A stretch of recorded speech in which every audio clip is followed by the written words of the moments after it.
ओम तब कथामृतम तप्त जीवनम कविभिडीरितं कल्मषापहं श्रवणमंगलम श्रीमदाततं भुवि गृह्णन्ति ये भूरिदा जनाः।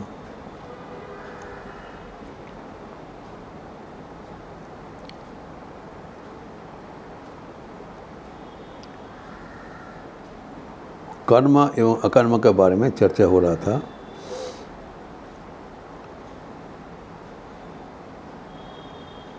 भगवान कहते हैं कर्म क्या है और अकर्म क्या है। इसमें बड़े बड़े विद्वान भी भ्रमित हो जाते हैं, लेकिन मैं तुम्हें इसके बारे में भली भांति समझा दूंगा। किम कर्म किम अकर्मेति कवय पत्र मोहिता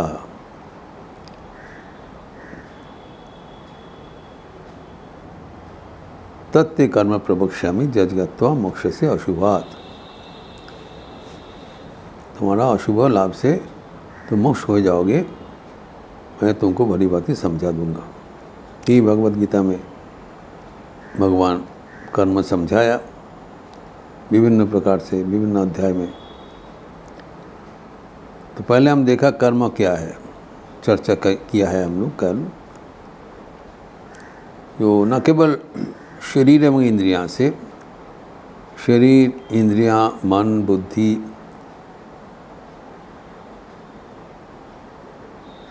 सूक्ष्म शरीर कारण शरीर स्थूल शरीर सब मिला के कोई भी कुछ किया जाए वो कर्म बनेगा। सिर्फ शारीरिक रूप से हम निष्क्रिय रहे तो वो अकर्म नहीं होगा।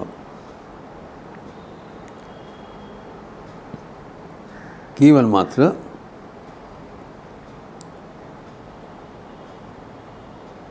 आसक्ति एवं फलाशा छोड़कर कर्म करने से वो कर्मयोग बनेगा। एवं एक ही कर्म हमने देखे हैं हमारे मनोभाव के अनुसार बदल जाते हैं। The same work becomes good or bad depending on our mental attitude। हम देखें वही एक ही कर्म कर रहे हैं, मनोभाव के अनुसार वो सात्विक बनेगा, राजसिक बनेगा या तामसिक बनेगा, तो फल भी विभिन्न होगा। कर्म एक ही किया जा रहा है। एक ही रंधन हम पकाते हैं, भोजन बनाते हैं, अपने लिए जब बनाते हैं एक किस्म का स्वाद होता है। जब भगवान के लिए बनाते हैं एक ही चीज़ है, जो बनाने वाला है, जो प्रक्रिया है, जो सामान है, सब एक है। लेकिन जब भगवान के लिए बनता है वो भोग बन जाता है, प्रसाद का स्वाद ही अलग हो जाता है। ये हमारे दैनंदिन का अनुभूति का बात है। इसी कर्म बदलते रहते हैं। तभी अकर्म क्या है भी समझना पड़ेगा। कर्म छोड़ देना ही अकर्म नहीं है, परंतु दूसरों के लिए निरंतर कर्म करना ही अकर्म है, समझना पड़ेगा। ये भगवद गीता में भगवान समझाया 18 अध्याय में 7वें 8वें 9वें श्लोक में। जो मोहवशात अगर कोई कर्म करना छोड़ दे ये तामस त्याग होगा। एवं जो कर्म बहुत क्लेशकर है, कठिन है, अगर वो कठिनताई से हम अगर उसको करना बंद करें वो राजस त्यागी होगा। इसमें कर्म त्याग का फल नहीं मिलेगा, वह कर्म नहीं है। एकमात्र सात्विक त्यागी कर्म त्याग है। वो क्या है?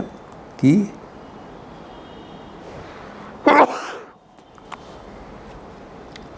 आसक्ति, ममता एवं फलाकांक्षा छोड़कर, वो त्याग कर कर अगर कर्म किया जाए तो वो सात्विक त्याग होगा एवं कर्म फल का फल मिलेगा। वही यथार्थ अकर्म है। अर्थात निर्लिप्तता के साथ कर्म करना ही अकर्म है। कर्म छोड़ना कर्म नहीं है। हम लोग जब साधु बनने के लिए आए थे तब देखा जाए कर्म छोड़कर हम लोग आए हैं, giving up our normal duties. यहाँ पर इतना कर्म प्राबल्य है। ये स्वामी विवेकानंद का जो निरंतर कर्म करने का, ये तो और हम बुरी तरह से फंस गया। बाद में पता चला नहीं, जो कर्म हम अपने लिए करते हैं, अपने स्वार्थ बुद्धि के लिए, फल के लिए करते हैं, वो हमें बंधन कारक होता है। और जो कर्म हम औरों के लिए करते हैं निस्वार्थ रूप से, वो बंधन मोचक होता है। वही अकर्म है।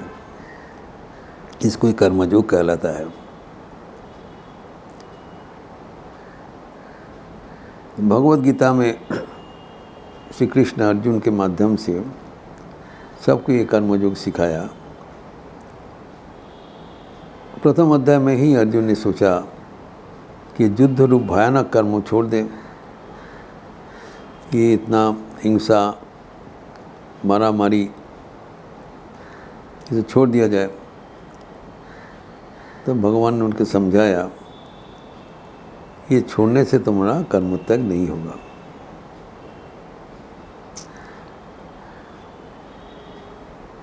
तृतीय अध्याय में बता दिया।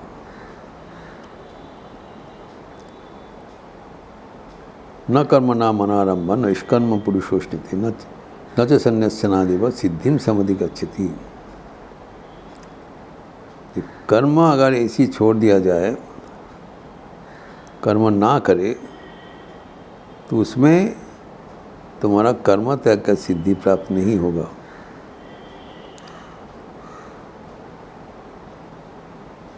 निरंतर कर्म करना पड़ेगा, तभी वो कर्म त्याग का फल प्राप्त होगा। लेकिन वो कर्म करने का शैली है, वो जानबूझ करके कर्म करना पड़ेगा। वो क्या है वो भी बताया।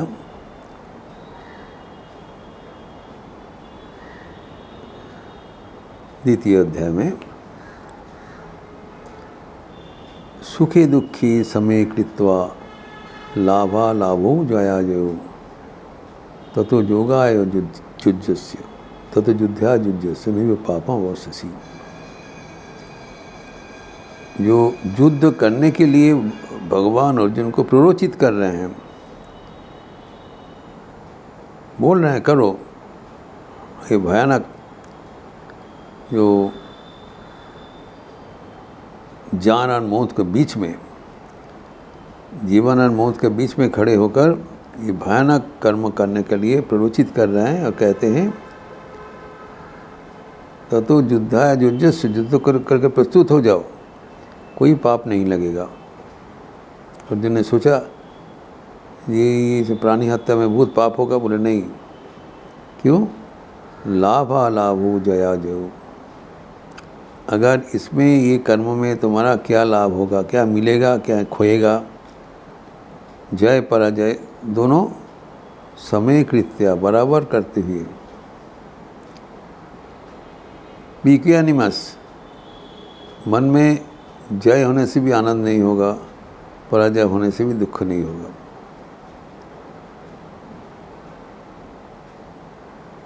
सुख और दुख बराबर करके जय एवं पराजय को एक रूप से देखते हुए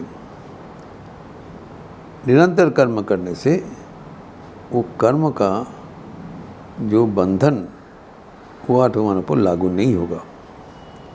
जो कर्म हमें बंध नहीं सकता है वही हमारे लिए अकर्म है। यह है भगवान की चरम शिक्षा।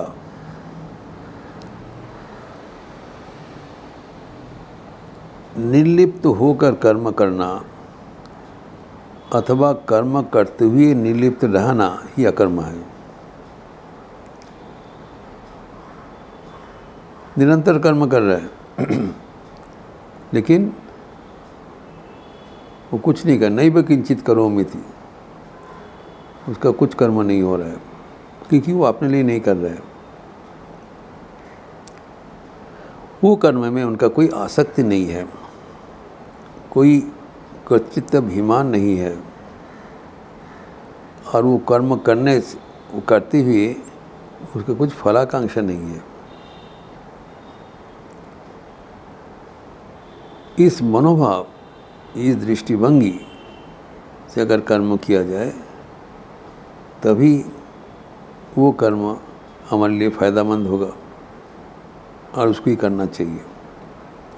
उसको करने के लिए ही हमें इस जीवन मिला है। इस जीवन जो हमें मिला है कर्म करने के लिए, कोई कर्म बंधन से फंसने के लिए उद्देश्य नहीं है।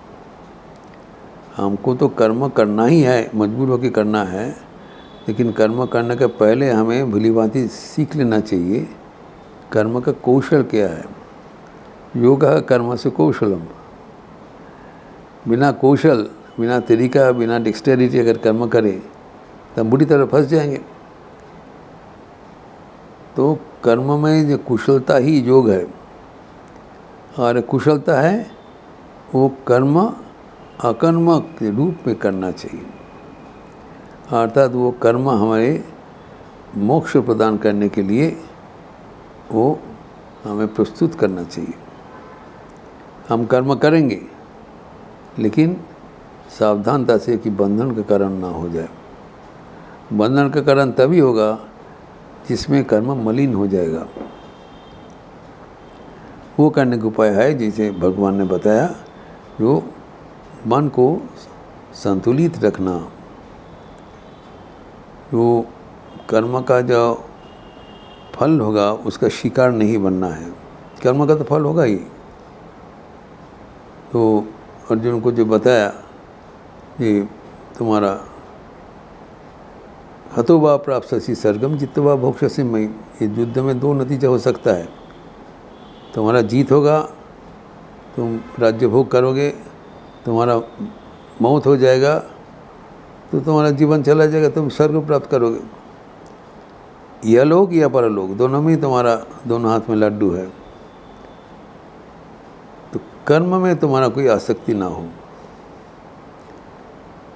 जो लाभ अलाभ जय पराजय तो अनिवार्य है, ये नहीं है नहीं होगा, लेकिन उसमें हमारे कुछ मतलब नहीं है, हमें फंसना नहीं।